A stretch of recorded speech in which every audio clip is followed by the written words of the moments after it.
the dream of a global city, world-class, smart and green city, the promising financial city, the rise of Amaravati. Amaravati పరుగులు పెడుతోంది. ఇప్పుడు ఏకంగా 60,000 కోట్ల రూపాయల అంచనాలతో రాజధాని పనులు మొదలైపోయాయి. జస్ట్ మూడేళ్లలో క్యాపిటల్ సిటీకి ఒక రూపు రాబోతోంది. రీసెంట్ గా ఢిల్లీకి వెళ్లిన చంద్రబాబు ప్రధాని మోదీతో చర్చించిన మేజర్ టాపిక్స్ లో అమరావతి కూడా ఒకటి. అంతా బాగానే ఉంది కానీ అంత పెద్ద రాజధానికి 3 ఏళ్లలో ఒక రూపు ఇవ్వడం ఎలా సాధ్యం? ఆ టార్గెట్ వెనక ఏంటి వ్యూహం? వరల్డ్ క్లాస్ క్యాపిటల్ సిటీని చాలా తక్కువ టైంలో పూర్తి చేయడానికి ఎలాంటి కసరత్తు జరుగుతోంది? డీటెయిల్డ్ అనాలిసిస్ ఇవాల్టి ఎక్స్క్లూజివ్ లో.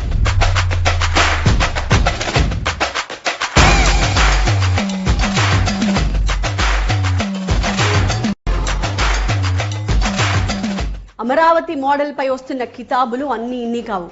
సాక్షాత్తు వరల్డ్ బ్యాంకే ఒక మాట చెప్పింది, అమరావతి ఒక అద్భుత నమూనా అని. ఏం చూసి ఆ మాట అన్నదో ఖచ్చితంగా మనం ఇక్కడ తెలుసుకోవాలి. రాబోయే కాలంలో ఎకనామిక్ గ్రోత్ సెంటర్స్ అన్ని అర్బన్ ఏరియాసే. గ్రోత్ సెంటర్ అంటే మరేదో కాదు, ఒకే ఒక్క మెగా సిటీ మొత్తం రాష్ట్రాన్ని నడిపిస్తుంది. తెలంగాణకు హైదరాబాద్, కర్ణాటకకు బెంగళూరు, మహారాష్ట్రకు ముంబై, ఇలా అన్నమాట. వచ్చే 25 ఏళ్లలో ఇండియాలోని 95 కోట్ల జనాభా నివసించేది ఈ పట్టణాల్లోనే. ఉపాధికైనా, ఉద్యోగాలకైనా, విద్య, వైద్యం, వ్యాపారం, ఇలా దేనికైనా కేర్ ఆఫ్ అడ్రస్ గా మారేది పట్టణాలే. భారత్ లో సిటీస్ ని ఎవరూ పుట్టించలేదు, ఎవరూ తయారు చేయలేదు. 100 ఏళ్ల పరిణామ క్రమంలో అవి పట్టణాలుగా మారాయి. చాలా వరకు అవే రాజధానులుగా కూడా ఏర్పడ్డాయి. కానీ భారతదేశం మొత్తంలో ఒక నగర నిర్మాణాన్ని చేయడం, అందులో కూడా రాజధానిని నిర్మించడం ఒక ఆంధ్రప్రదేశ్లోనే జరుగుతోంది. సో భవిష్యత్తుని దృష్టిలో పెట్టుకుని నగరాన్ని నిర్మించుకోవడానికి దొరికిన ఒక అద్భుతమైన అవకాశం అమరావతి. అందుకే ప్రపంచ బ్యాంక్, ఏషియన్ డెవలప్మెంట్ బ్యాంక్స్ 15,000 కోట్ల రూపాయల రుణం అందించడానికి ముందుకొచ్చాయి. అప్పే కదా, అడగగానే ఇస్తే పోలా అనేవి అనుకోవు ప్రపంచ బ్యాంక్ గాని, ఏడీబీ గాని. అవసరాలు తీర్చుకోవడానికి అప్పులు ఇవ్వవు. అప్పు ఇవ్వాలంటే దానికి ఒక పర్పస్ ఉండాలి. దానివల్ల వచ్చే ప్రయోజనం ఏంటి, ప్రజలకు కలిగే లాభం ఏంటి అని అడుగుతాయి. అమరావతి దేనికోసం, దానివల్ల లాభాలేంటో వరల్డ్ బ్యాంక్, ఏడీబీకి చాలా క్లియర్ గా చెప్పింది చంద్రబాబు ప్రభుత్వం. అది విన్న తర్వాత అమరావతి నిర్మాణంలో తాము కూడా భాగస్వామ్యం అవుతామంటూ ఈ బ్యాంక్స్ ముందుకొచ్చాయి. ఏం చెప్పిందో తెలుసా వరల్డ్ బ్యాంక్? అమరావతికి వరల్డ్ క్లాస్ స్కిల్స్ ని తీసుకొస్తున్నాము. ఇప్పుడు అమరావతి పరిధిలో 1,00,000 జనాభా ఉన్నారు. 25 ఏళ్లలో 35 లక్షల మంది అవుతారు. వాళ్ళందరికీ వసతి కల్పించేలా ప్లానింగ్ రూపొందిస్తున్నాం. అంతర్జాతీయ స్థాయిలో ప్రజలకు మౌలిక సదుపాయాలు అందించడానికి, వాటి నిర్మాణానికి వరల్డ్ క్లాస్ టెక్నాలజీని అందిస్తాం. అమరావతిని ఒక స్మార్ట్ సిటీగా, ఒక గ్రీన్ సిటీగా, ఒక ప్రీ డిజైన్ సిటీగా మార్చేలా తమ వంతు సాయం చేస్తాము. విపత్తులు వచ్చినప్పుడు వాటిని ఎలా నిర్వహించాలి, నిర్వహణ సామర్థ్యాన్ని ఎలా పెంచుకోవాలి అనే విషయంపై సహాయం చేస్తాం. ఓవరాల్ గా అమరావతికి ఒక ఎకనామిక్ గ్రోత్ సెంటర్ గా మార్చడానికి మేము పూర్తి స్థాయిలో సహకరిస్తాం అంటూ వరుసపెట్టి చెప్పింది వరల్డ్ బ్యాంక్. జస్ట్ వచ్చే 5 ఏళ్లలో అమరావతి కేంద్రంగా ఏకంగా 50,000 ఉద్యోగాల సృష్టి జరగబోతోందని స్వయంగా వరల్డ్ బ్యాంకే అంచనా వేసింది. మరి అంత పెద్ద నగరంలో సామాన్యులు ఇళ్లు కొనుక్కోవడం సాధ్యమేనా? సాధ్యం అవుతుంది కాబట్టే కదా అమరావతికి ఇంత కితాబిస్తోంది అని చెప్తోంది వరల్డ్ బ్యాంక్. అమరావతిలో 22% చాలా సరసమైన ఇళ్ల కోసం రిజర్వ్ చేశాం అని కూడా చెప్పింది ప్రపంచ బ్యాంక్. జస్ట్ 3 ఏళ్లలో అమరావతికి ఒక రూపు తీసుకొస్తారా? ఇది బేసిక్ క్వశ్చన్. ఈ ప్రశ్నకు సమాధానం కోసం 3 ఏళ్లు వెయిట్ చేయక్కర్లేదు. అమరావతిని కళకళ్లాడించడానికి పెద్ద ప్లానే జరుగుతోంది. ఆల్రెడీ అమరావతికి విద్యా సంస్థలు, కేంద్ర సంస్థలు క్యూ కడుతున్నాయి. 13 అంతర్జాతీయ విద్యా సంస్థలు అమరావతిలో క్యాంపస్లను స్థాపించడానికి ఆసక్తి చూపిస్తున్నాయి. ఇండియన్ ఇన్స్టిట్యూట్ ఆఫ్ టెక్నాలజీ తాత్కాలిక క్యాంపస్ ఏర్పాటు చేస్తోంది అక్కడ. నల్సార్ యూనివర్సిటీ కూడా రాబోతోంది. వీటితో పాటు బెంగళూరు తరహాలో ఒక ప్రీమియర్ లా యూనివర్సిటీ స్థాపించడానికి bar council of India, national law school of India university ప్రతిపాదనలు పంపాయి. Edtech company Physics Wallah university of innovation స్థాపించడానికి ముందుకొచ్చింది. ఆంధ్రప్రదేశ్లో ఇది మొదటి ఇన్స్టిట్యూట్ ఆఫ్ ఎమినెన్స్ కాబోతోంది. అమరావతిలోని కురగల్లు లేదా వెంకటాయపాలెంలో క్యాంపస్ పెట్టడానికి బిట్స్ పిలాని ప్రతినిధులు స్థలం అన్వేషిస్తున్నారు.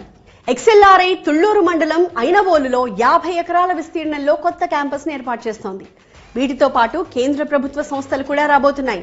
ISRO research centre, national police academy extension campus, all India services training institute, national green tribunal regional office, NCC academy, RBI, CAG, CPWD, NTPC, ONGC, Indian bank, state bank of India, ICICI, HDFC bank వీటితో పాటుగా అనేక కేంద్ర ప్రభుత్వ సంస్థలు కూడా అమరావతిలో అడుగుపెడుతున్నాయి.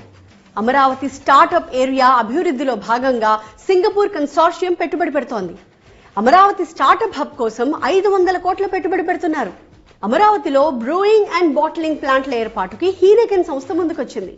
Panasonic తన R&D centre ని అక్కడ ఏర్పాటు చేయబోతోంది. L&T, GMR గ్రూప్ సంస్థలు రెడీగా ఉన్నాయి అమరావతికి రావడానికి. అమరావతిలో సాఫ్ట్వేర్ కంపెనీలు కూడా రాబోతున్నాయి. మైక్రోసాఫ్ట్ కంపెనీ అమరావతి సమీపంలో 181 కోట్లతో 25 ఎకరాల భూమిని కొనుగోలు చేసింది. ఇన్ఫోసిస్ భారీ పెట్టుబడితో కొత్త ఐటీ హబ్ అభివృద్ధి చేయబోతోంది.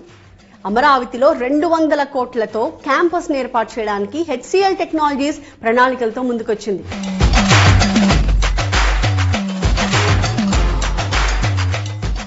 అమరావతి చిన్నదేం కాదు. రాజధాని నిర్మాణం ఏమంత ఆషామాషిగా కూడా జరగట్లేదు. 2015లో అమరావతి కోసం 34,281 ఎకరాలను రైతుల నుంచి ల్యాండ్ పూలింగ్ ద్వారా సేకరించారు. మరో 4,300 ఎకరాలను సర్కార్ ప్రత్యేకంగా సేకరించింది. 15,167 ఎకరాల ప్రభుత్వ భూములు అక్కడున్నాయి. మొత్తంగా 53,748 ఎకరాల్లో అమరావతి నిర్మాణం జరుగుతోంది. ఇప్పుడు 217 చదరపు కిలోమీటర్ల విస్తీర్ణంలో 6 క్లస్టర్లుగా విభజిస్తూ అమరావతి నగర నిర్మాణం ఉండబోతోంది. నిజంగా అమరావతి నిర్మాణం స్పీడ్ చూస్తే ఎవరికైనా ఆశ్చర్యం కలగాల్సిందే. అంత పర్ఫెక్ట్ ప్లానింగ్ తో వెళ్తున్నారు. ప్రభుత్వం వచ్చిన 30 రోజుల్లోనే అమరావతిలో పనులు స్టార్ట్ అయిపోయాయి. 36 కోట్లతో అడవిలా మారిన చెత్తని కొట్టేశారు. అమరావతి నుంచి హైదరాబాద్ కి ప్రత్యేకంగా కొత్త రోడ్డు వేయబోతున్నారు. దీనికి కేంద్రం కూడా అంగీకరించింది. ఖమ్మం దగ్గర ఉన్న ఎర్రుపాలెం రైల్వే స్టేషన్ నుంచి అమరావతికి ప్రత్యేక రైలు మార్గం వేస్తున్నారు. స్పీడ్ యాక్సెస్ రోడ్ నిర్మాణంలో మిగిలిన 3 కిలోమీటర్లు పూర్తి చేయబోతున్నారు. బెంగళూరుకి కనెక్ట్ అయ్యేలా అనంతపురం వరకు 12 లేన్ రోడ్ వేస్తున్నారు. రాజధానిలో ఇన్ఫ్రాస్ట్రక్చర్ కి 60,000 కోట్ల అంచనాలకు గాను ఆల్రెడీ 45,249 కోట్ల రూపాయల పనులకు గ్రీన్ సిగ్నల్ ఇచ్చేసింది ప్రభుత్వం. అన్ని టెండర్ల ప్రాసెస్ లో ఉన్నాయి. సంక్రాంతి తర్వాత నుంచి అమరావతిలో పనులు నెక్స్ట్ లెవెల్లో ఉండబోతున్నాయి. ఇవి కాక రాజధానికి ట్రంక్ రోడ్లు, లేఅవుట్లు, ఐకానిక్ బిల్డింగ్ల నిర్మాణాలకు మరో 24,276 కోట్ల రూపాయలు ఖర్చు చేస్తున్నారు. అసెంబ్లీని 103 ఎకరాల్లో 250 మీటర్ల ఎత్తులో 11.22 లక్షల చదరపు అడుగుల విస్తీర్ణంలో నిర్మిస్తున్నారు. ఏడాదికి 5-6 సార్లు జరిగే అసెంబ్లీ సమావేశాలకు అంతంత ఖర్చు అవసరమా అనే ప్రశ్న రావచ్చు. కానీ ప్రభుత్వం ఆలోచన వేరే రకంగా ఉంది. అసెంబ్లీ సమావేశాలు లేని రోజుల్లో అసెంబ్లీ భవనం పై నుంచి రాజధానిని తిలకించే సౌకర్యాన్ని కల్పిస్తారు. ఇక హైకోర్టు భవనాన్ని 42 ఎకరాల్లో 20.32 లక్షల చదరపు అడుగులతో 55 మీటర్ల ఎత్తున 8 అంతస్తుల్లో నిర్మిస్తున్నారు. ఇందుకు 1,048 కోట్ల రూపాయలు ఖర్చు చేస్తున్నారు. అదేవిధంగా జనరల్ అడ్మినిస్ట్రేటివ్ బిల్డింగ్ ని 17.03 లక్షల చదరపు అడుగుల విస్తీర్ణంలో 47 అంతస్తులతో నిర్మిస్తున్నారు. దీంతో పాటు మొత్తం 5 టవర్స్ తో కూడిన వివిధ భవనాలు 68.88 లక్షల చదరపు అడుగులలో 4,688 కోట్లతో నిర్మిస్తారు. ఇక ల్యాండ్ పూలింగ్ స్కీమ్ లో భూములు ఇచ్చిన వారికి ఇచ్చే లేఅవుట్లలో ఇన్ఫ్రాస్ట్రక్చర్ కోసం, అలాగే 4 ప్రధాన రోడ్లు, ఇతర సౌకర్యాలకు సంబంధించి 579 కిలోమీటర్ల రోడ్ల అభివృద్ధికి 9,699 కోట్లు ఖర్చు చేస్తున్నారు. ట్రంక్ రోడ్లకు సంబంధించి 7,794 కోట్లు, సీవరేజ్ ట్రీట్మెంట్ ప్లాంట్ పనులకు సంబంధించి 318 కోట్లు, ఇలా మొత్తం 24,276 కోట్లకు ఆమోదం లభించింది. ఇప్పటికే గెజెటెడ్, నాన్ గెజెటెడ్ ఆఫీసర్స్, ఉద్యోగులు, ఐఏఎస్ అధికారులు, ఎమ్మెల్యేలు, ఎమ్మెల్సీల నివాసాలకు నిధులు విడుదల చేశారు. న్యాయమూర్తులు, మంత్రులు, సీనియర్ ఐఏఎస్ అధికారుల బంగ్లాల నిర్మాణం కోసం నిధులు మంజూరయ్యాయి కూడా. హ్యాపీనెస్ట్ ప్రాజెక్టులో భాగంగా 12 టవర్లతో 1,200 అపార్ట్మెంట్ల నిర్మాణానికి 984 కోట్లు కేటాయించింది ప్రభుత్వం. వీటితో పాటు అమరావతిలో కొండవీటివాగు, పాలవాగు వెడల్పు చేయడంతో పాటు శాఖమూరు, నీరుకొండ వద్ద రిజర్వాయర్ నిర్మాణం కోసం CRDA 1,585 కోట్లు వెచ్చిస్తోంది. రాజధాని పరిధిలో వరద నీటి కాలువలు, డ్రైన్లు, నీటి సరఫరా నెట్వర్క్, సీవరేజ్, యూటిలిటీ డక్ట్లు, పాదచారులకు ప్రత్యేకమైన లేన్స్, అలాగే సైకిల్ ట్రాక్స్, ఓవరాల్ గా ఒక వరల్డ్ క్లాస్ సిటీగా మలిచేందుకు ఈ పనులకు నిధులు రిలీజ్ చేశారు. నేలపాడు, రాయపూడి, అనంతవరం, దొండపాడు గ్రామాల్లో 236 కిలోమీటర్ల రోడ్లు, లేఅవుట్లు వీటన్నిటికీ అనుమతి ఇచ్చారు. రాజధాని అమరావతిని ప్రపంచంలోని 5 ఉత్తమ నగరాల్లో ఒకటిగా మార్చాలంటే ఈ మాత్రం సౌండ్ తప్పదు అంటున్నారు కూటమి నేతలు. అమరావతి ప్లానింగ్ బాగుంది, మరి అమరావతిపై నెలకొన్న భయాల సంగతి ఏంటి? ఆ డీటెయిల్స్ మీద ఫోకస్ చేద్దాం.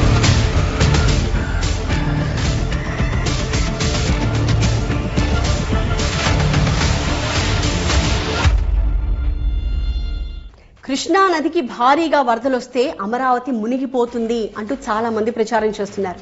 అలా జరిగే అవకాశమే లేదని ప్రభుత్వం చెప్తున్నప్పటికీ భవిష్యత్తుని దృష్టిలో పెట్టుకుని ఇప్పటి నుంచే ప్రణాళికలు రచిస్తున్నారు. ఈ మధ్య కృష్ణా నదికి రికార్డ్ స్థాయిలో 11.43 లక్షల క్యూసెక్ల వరద వచ్చింది. అయినప్పటికీ ఎలాంటి ఇబ్బంది కలగలేదు.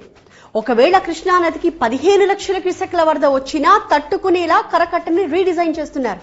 అసలు అమరావతి డిజైన్ టైంలోనే వరద ఇబ్బందులు లేకుండా కాల్వలు, రిజర్వాయర్ల నిర్మాణానికి ప్లాన్ చేశారు. కొండవీటి వాగు, పాలవాగు ప్రవాహంతో పాటుగా గ్రావిటీ కెనాల్స్ ని కూడా డిజైన్ చేశారు. అనంతవరం నుంచి ఉండవల్లి వరకు 23 కిలోమీటర్లు ప్రవహించే కొండవీటి వాగు కెనాల్, దొండపాడు నుంచి కృష్ణాయపాలెం వరకు 16 కిలోమీటర్లు ప్రవహించే పాలవాగు కెనాల్, వైకుంఠపురం 8 కిలోమీటర్ల వరకు ప్రవహించే గ్రావిటీ కెనాల్ ని డిజైన్ చేస్తున్నారు. వచ్చే వర్షాకాలం నాటికి ఈ 3 కెనాల్స్ కూడా పూర్తయిపోతాయి. వీటితో పాటు 6 రిజర్వాయర్ల నిర్మాణం కూడా జరుగుతోంది. సీడ్ క్యాపిటల్ లోపల నీరుకొండ వద్ద 0.4 టీఎంసీ, అలాగే కృష్ణాయపాలెం వద్ద 0.1 టీఎంసీ, శాఖమూరు వద్ద 0.01 టీఎంసీ కెపాసిటీతో రిజర్వాయర్లు, సీడ్ క్యాపిటల్ బయట లాం వద్ద 0.3 టీఎంసీ, పెద్దపర్మి వద్ద 0.2 టీఎంసీ, వైకుంఠపురం వద్ద 0.3 టీఎంసీ సామర్థ్యంతో 6 రిజర్వాయర్లు నిర్మిస్తారు. సో ఎంత పెద్ద వర్షం పడినా, ఏ స్థాయిలో వరదలు వచ్చినా ఈ కాలువలు, రిజర్వాయర్లు అమరావతికి ఒక రక్షణ కవచంగా నిలబడతాయి. ఒకవేళ ఇవన్నీ నిండిపోయినా సరే కృష్ణా నదిలోకి వరదని పంపింగ్ చేయడానికి కూడా ప్రతిపాదనలు చేస్తున్నారు. ఉండవల్లి వద్ద 12,350 క్యూసెక్ల కెపాసిటీతో, బకింగ్హామ్ కెనాల్లోకి 4,000 క్యూసెక్ల కెపాసిటీతో, వైకుంఠపురం వద్ద 5,650 క్యూసెక్ల కెపాసిటీతో లిఫ్ట్లు ఏర్పాటు చేయబోతున్నారు. ఇవన్నీ పూర్తయిపోతే ఎంత వర్షం పడినా ఒక్క చుక్క నీరు కూడా నిల్వ ఉండదు. అమరావతి నిర్మాణానికి రుణం అందిస్తున్న వరల్డ్ బ్యాంక్ ముందుగా ఈ విపత్తు నిర్వహణ పనులను పూర్తి చేయాలనే కండిషన్ పెట్టింది. సో ఈ పనులు ఆలస్యమయ్యే అవకాశం అయితే ఖచ్చితంగా ఉండదు. ఏ నగరానికైనా ట్రాన్స్పోర్టేషన్ ఉంటే ఆటోమేటిక్ గా అతి వేగంగా ఆ సిటీ డెవలప్ అయిపోతుంది. అమరావతికి కనెక్టివిటీ పెంచడానికి పెద్ద ప్లానింగే జరుగుతోంది. ఇప్పటికే ఎర్రుపాలెం, అమరావతి, నంబూరు రైల్వే లైన్ నిర్మాణానికి 56 కిలోమీటర్ల ట్రాక్ కోసం ఖమ్మం, కృష్ణా, గుంటూరు, పల్నాడు జిల్లాల్లో భూసేకరణ వేగంగా జరుగుతోంది. ఈ మధ్య అనుమతులు కూడా వచ్చేశాయి. ఆల్రెడీ సర్వేలు కూడా పూర్తయిపోయాయి. అంతేకాదు అమరావతి పూర్తిగా ఒక గ్రీన్ ఫీల్డ్ సిటీ. విశాలమైన రోడ్లు, ఫ్లైఓవర్లు, అండర్ పాస్లు ఉంటాయి ఇందులో. అమరావతిని అనుసంధానించేలా కృష్ణా నదిపై 4 ఐకానిక్ బ్రిడ్జ్ల నిర్మాణానికి ప్రతిపాదనలున్నాయి. అమరావతిలో నిర్మించే ఇన్నర్, ఔటర్ రింగ్ రోడ్ల ద్వారా కృష్ణా నదిపై 4 ఐకానిక్ బ్రిడ్జ్లకు అవి కనెక్ట్ అవుతాయి. అమరావతిలో తూర్పు నుంచి పడమరకి ఒక రోడ్ గ్రిడ్ ని ఏర్పాటు చేసి దాన్ని జాతీయ రహదారికి లింక్ చేస్తున్నారు. ప్రతి కిలోమీటర్కి ఒక రోడ్డు ఉంటుంది. ఇందులో 4-5 రోడ్లను నేరుగా నేషనల్ హైవేకి కలుపుతారు. వీటితో పాటు అమరావతిలో తూర్పు వైపున, పశ్చిమం వైపున 2 వేర్వేరు బైపాస్ రోడ్స్ వస్తున్నాయి. International airport, metro train network, iconic towers, buildings నిర్మాణానికి రెన్యూవబుల్ ఎనర్జీతో అమరావతికి పవర్ అందించేలా నగర నిర్మాణం జరుగుతోంది. ఎలక్ట్రిక్ బస్సులు, సైకిళ్లు, వాటర్ టాక్సీలు, మెట్రోలు ఇలా అనుకున్నది అనుకున్నట్టుగా జరిగితే అడ్వాన్స్డ్ క్యాపిటల్ సిటీగా అమరావతి ఉంటుంది. ఆల్రెడీ విజయవాడలో చేపట్టబోయే మెట్రో రైల్ ప్రాజెక్ట్ ని అమరావతికి కనెక్ట్ చేశారు. విజయవాడలో 38 కిలోమీటర్ల పరిధిలో 11,000 కోట్లతో చేపట్టబోయే మెట్రో రైల్ నిర్మాణ ప్రాజెక్ట్ పనులు కూడా త్వరలో మొదలవబోతున్నాయి. అమరావతి ఆర్టిఫిషియల్ ఇంటెలిజెన్స్ సిటీ కూడా. అమరావతి స్పెల్లింగ్ లో మొదటి, చివరి అక్షరాలు ఏ అండ్ ఐ. ఏఐ అంటే ఆర్టిఫిషియల్ ఇంటెలిజెన్స్ తో పాటు అమరావతి కూడా అని అర్థం వచ్చేలాగా ఒక థీమ్ ని తయారు చేశారు. అమరావతిని ఏఐ సిటీగా మార్చబోతున్నారు. ఒక్క ఏఐ సిటీనే కాదు, అమరావతి పరిధిలో నవనగరాల నిర్మాణం జరగబోతోంది. ఇక అమరావతి అంటే దేశంలోనే టాప్ 10 కాలేజీలు, ఆసుపత్రులకు కేర్ ఆఫ్ అనేలాగా ఒక బ్రాండ్ వాల్యూ తీసుకురాబోతున్నారు. 2050 నాటికి ప్రపంచ స్థాయి నగరంగా అమరావతిని మార్చడమే లక్ష్యంగా జాతీయ అంతర్జాతీయ కంపెనీల ఏర్పాటుకు ఏకంగా సీడ్ బిజినెస్ డిస్ట్రిక్ట్ ఏర్పాటు చేస్తున్నారు.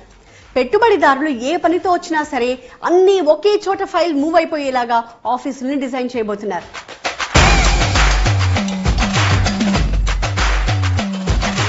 అమరావతి ఖచ్చితంగా వరల్డ్ క్లాస్ సిటీని. ఎలా అంటారా? దేశం మొత్తంలో పైప్డ్ గ్యాస్ వినియోగించబోతున్న one and only capital city Amaravati.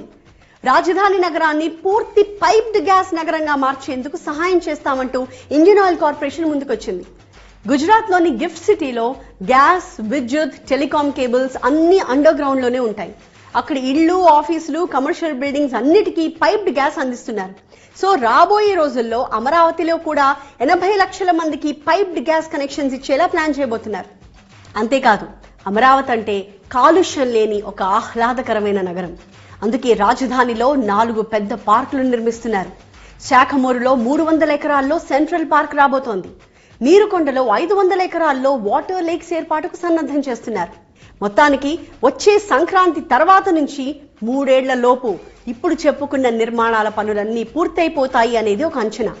Amaravati పనులు ఎక్కడ ఆగకుండా ఉండడానికి గత 2 వారాల్లో 4 సార్లు రివ్యూ చేశారు సీఎం చంద్రబాబు. సో అనుకున్నవి అనుకున్నట్టు జరిగితే అమరావతికి ఒక రూపు వచ్చేసినట్టే. ఇది ఇవాల్టి TV9 ఎక్స్క్లూజివ్. మరొక అంశంతో మళ్ళీ కలుద్దాం. చూస్తే